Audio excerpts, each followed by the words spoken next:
Imagine stepping into a world where your thoughts and feelings are no longer yours to control.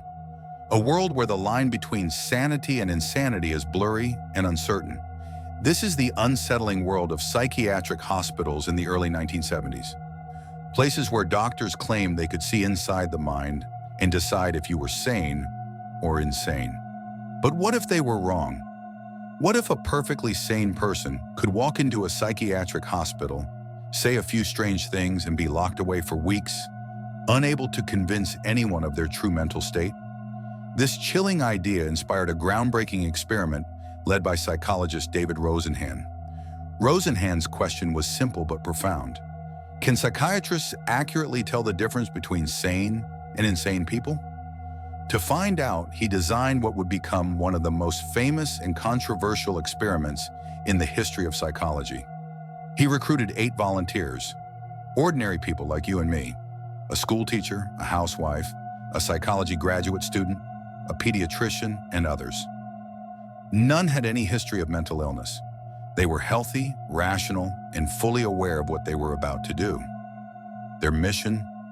To visit psychiatric hospitals, claimed they were hearing voices saying empty, hollow, and thud, and nothing more. Once admitted, they were to stop pretending, act normal, and try to convince the staff they were sane so they could get out. They would observe and take notes on what really happens inside. This was a dangerous and brave experiment, risking their freedom and sanity to expose the truth. The volunteers went to 12 different psychiatric hospitals across 5 states. They arrived nervous and unsure. The emergency rooms were bleak and crowded. The smell of antiseptic and despair filled the air. Patients around them whispered, shouted, or sat silently, their faces marked by pain, confusion, or fear. When it was their turn, the volunteers told the truth about everything except the voices. They described hearing vague whispers, but nothing specific. That one statement, "I hear voices," was enough. Doctors immediately labeled every single one as mentally ill. Most were diagnosed with schizophrenia, a severe and frightening label. They were admitted. Inside the hospital, the volunteers faced a world that was both strange and terrifying. Picture waking up in a tiny room with a narrow bed bolted to the floor. The walls were dull and stained. A barred window in the door allowed nurses to peek inside at any time. The corridors were long and echoing, filled with the sound of footsteps, murmurs, and occasional cries. The hospital routine was harsh and exhausting. Patients shuffled between meals, group therapy, and medical checkups. The staff were cold and distant. Nurses and orderlies watched them constantly, as if waiting for any sign of trouble. The volunteers tried to act normal. They answered questions honestly. They behaved as anyone without mental illness would. But nothing changed. Every simple action was twisted into a symptom of illness. Writing notes about their experiences was called writing behavior and treated as evidence of pathology. Asking to use the bathroom was seen as manipulative. Yawning was considered apathetic withdrawal. One volunteer remembered a nurse sneering, "You'll see. We're the only sane ones here." The staff seemed convinced that only they were truly in control. Days passed slowly. The volunteers felt trapped, powerless. Their protests were ignored or treated as more evidence of their supposed illness. One volunteer stayed for 52 days before being released. The rest stayed between 7 and 52 days. When they finally left, the hospital discharge notes still labeled them as mentally ill, often saying schizophrenia in remission.